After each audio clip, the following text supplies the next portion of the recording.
Hello friends, नमस्कार। RAS की इस सीरीज में, आरएएस एग्जामिनेशन की सीरीज में आज हमारा जो चर्चा का विषय रहेगा वो रहेगा आरएएस मेंस का पेपर 2। उसको किस तरह से तैयार किया जाए, उसमें किस तरह की तैयारी की जो दरकार रहती है ताकि आप ज्यादा से ज्यादा मार्क्स ला सकें। पहले जैसे हमने फर्स्ट पेपर किया था वैसे ही सेकंड पेपर में हमें समझना पड़ेगा कि क्या बड़े बड़े टॉपिक्स जो हैं इसमें हमें ध्यान रखने चाहिए। तो ये भी दरअसल 3 भागों में बटा हुआ पेपर है। जो पहला पार्ट है वो एथिक्स का है, जिसको एडमिनिस्ट्रेटिव एथिक्स या प्रशासकीय नीति शास्त्र कहा जाता है। दूसरा पार्ट जो है साइंस एंड टेक्नोलॉजी का है, और तीसरा पार्ट जो है वो ज्योग्राफी का है। तो एक एक करके हम समझने का प्रयास करते हैं कि सिलेबस में क्या है और किन चीजों पर ध्यान रखते हुए हमें कम से कम किन चीजों को पढ़ना चाहिए ताकि उसकी बार बार तैयारी करके हम उत्तर लिखने की क्षमता को ज्यादा से ज्यादा उसको बेहतर कर सके। तो पहला पार्ट जैसे मैंने आपको बताया एडमिनिस्ट्रेटिव एथिक्स। एडमिनिस्ट्रेटिव एथिक्स जो है वो नीति शास्त्र, नैतिकता, मोरालिटी, ठीक है, इन चीजों के अर्थ में भी लिया जाता है। जिस तरह से यूपीएससी अपने जीएस के पेपर 4 में एथिक्स के बारे में पूछता है, उतना डिटेल में और उस तरह के नेचर का क्वेश्चन सिलेबस जो है वो आरएस का नहीं है। लेकिन दो चीजें हमें इसमें समझनी पड़ेगी कि ये बेसिकली दो चीजों का ब्लेंड है।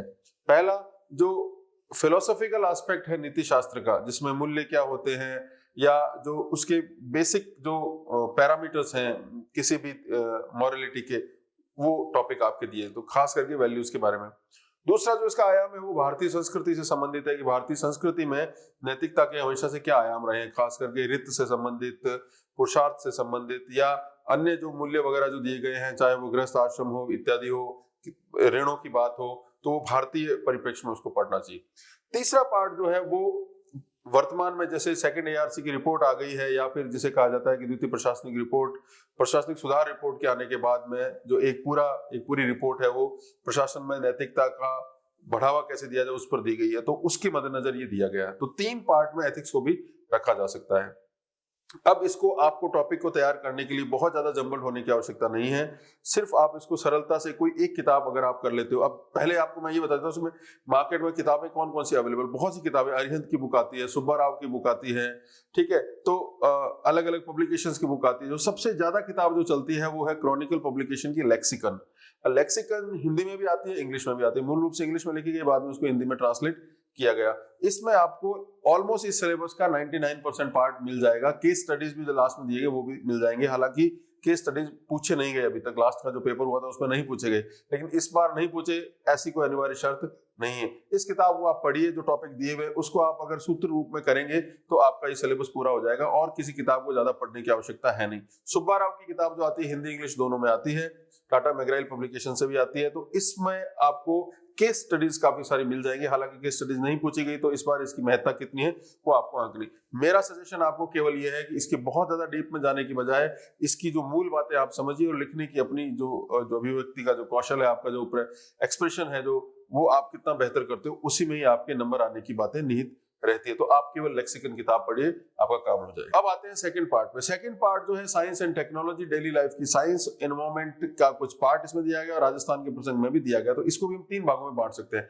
Everyday science and basic principles of science, second biotechnology and its modern applications, and third science and technology with respect to state of Rajasthan. तो पहला पार्ट जो आपको करना है, इसमें जो बेसिक साइंस की बातें, खासकर बायोलॉजी की जो बातें दे रखी है, उसके लिए आपको 9th और 10th की किताबें पढ़नी पड़ेगी एनसीईआरटी की, जो आपको स्क्रीन पर नजर आ रही है। इनमें आपको मोटा मोटी सारे टॉपिक्स मिल जाएंगे। सेकंड जो पार्ट है वो है टेक्नोलॉजी का। टेक्नोलॉजी में आपको मैंने जो किताबें पहले भी बताई थी, जो प्री के टाइम में, वही आपको सामग्री रिफर करनी है। जैसे बायोटेक्नोलॉजी हो गया, जैसे नैनो टेक्नोलॉजी हो गया, डिफेंस टेक्नोलॉजी हो गया, ये सारी जो चीजें हैं आपको विकिपीडिया से पढ़नी है। या इसके अलावा अगर आपको ऐसा लगता है कि कुछ आपके पास कहीं से नोट्स अगर कहीं किसी के लिखे हुए मिल जाए और आप संक्षिप्त में पढ़ना चाहे तो कर सकते हैं, लेकिन लेटेस्ट जो चीजें जो है आपको गूगल से ही मिलेगी। अभी जो किताबें चलती हैं खासकर यूपीएससी और आरएस के अंदर भी, वो बहुत ही चलता हुआ है और उसमें बहुत ज्यादा क्वालिटी की आपको अपेक्षा नहीं करनी चाहिए। तो टेक्नोलॉजी के जितने भी आयाम है, खासकर स्पेस टेक्नोलॉजी दिया हुआ नहीं है तो उसको आप मत पढ़िए। बाकी साइबर टेक्नोलॉजी हो गया, इंफॉर्मेशन टेक्नोलॉजी हो गया, biotechnology, nano technology, nuclear technology, defence technology आप वहां से कर सकते हैं संक्षिप्त में। इसमें इसके क्या क्या आयाम हमें देखने को मिलते हैं। तीसरा पार्ट जो है वो जो आपको करना है वो राजस्थान के प्रसंग में साइंस एंड टेक्नोलॉजी, जैसे प्री में भी कुछ टॉपिक्स थे, तो ये आपको बहुत मुश्किल से मिलेंगे। पूर्ण रूप से आपको गूगल पे निर्भर रहना पड़ेगा। 15 से 20 सवाल आपके इसमें होते हैं जो मैं आपको बाद में उपलब्ध करवा दूंगा।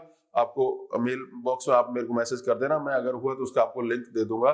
इसके लिए अभी वर्तमान में कोई भी किताब उपलब्ध नहीं है। करंट अफेयर्स में राजस्थान में अगर कोई साइंस एंड टेक्नोलॉजी में कुछ चीज हुई है, कोई अचीवमेंट मिला है, तो वो आप कर सकते हो, या राजस्थान बोर्ड में अगर राजस्थान का साइंस एंड टेक्नोलॉजी में क्या योगदान है वो भी आप कर सकते हो। अन्यथा आपको गूगल पर ही डिपेंडेंट रहना पड़ेगा। अब तीसरा जो पार्ट है वो जो आपको करना है वो है ज्योग्राफी का। जैसे ज्योग्राफी प्री में बांटी हुई थी वैसे ही मेंस में है। वर्ल्ड ज्योग्राफी, इंडियन ज्योग्राफी और राजस्थान की ज्योग्राफी, जो चीजें आपने प्री में पढ़ी वो की वो किताबें आपको मेंस में पढ़नी पड़ेगी। बस लिखने का आपको कौशल जो है अपना बेहतर करना पड़ेगा। वर्ल्ड ज्योग्राफी में जो टॉपिक्स दे रखे हैं, broad physical features of world geography, कहां पर विश्व में पर्वत पठार मैदान है, पहला टॉपिक तो आपका वो दिया हुआ है। दूसरा जो टॉपिक दिया गया वो अर्थक्वेक और वोल्केनोज पे दिया हुआ है। तीसरा जो टॉपिक दिया गया वो दिया गया जियोलॉजिकल साइकिल पर दिया गया, और चौथा जो है जियोपॉलिटिकल प्रॉब्लम्स है। तो ये चारों जो पार्ट्स हैं आपको शुरू के जो 3 पार्ट है वो तो आपको एनसीईआरटी की बुक से मिल जाएंगे। फिजिकल ज्योग्राफी जो आपको बुक नजर आ रही है। जियोपॉलिटिकल के बारे में आपको करंट से पढ़ना पड़ेगा। करंट अफेयर्स में आपको इसमें चीजें मिल जाएंगी कि कौन कौन सी ऐसी राजनीतिक समस्याएं हैं जिनकी जड़ में भूगोल है। तो चाहे वो सियाचिन का मुद्दा हो, चाहे अभी हमारा जो गालवान वैली में जो विवाद चल रहा है वैसा मुद्दा हो, या विश्व के ऐसे कौन से केंद्र हैं, ऐसे भौगोलिक क्षेत्र हैं जिनको लेकर बहुत ज्यादा राजनीति हो रही है, वो आपको करंट अफेयर्स से करना पड़ेगा। कुछ टॉपिक्स जो है आपको जो करंट अफेयर्स के दौरान ही आपको समझ में आएंगे। तो इसके लिए बहुत ज्यादा भटकने की आवश्यकता नहीं, कुछ ही किताबें वही आपको देखनी। सेकंड पार्ट है इंडिया की ज्योग्राफी, भारत की भूगोल की।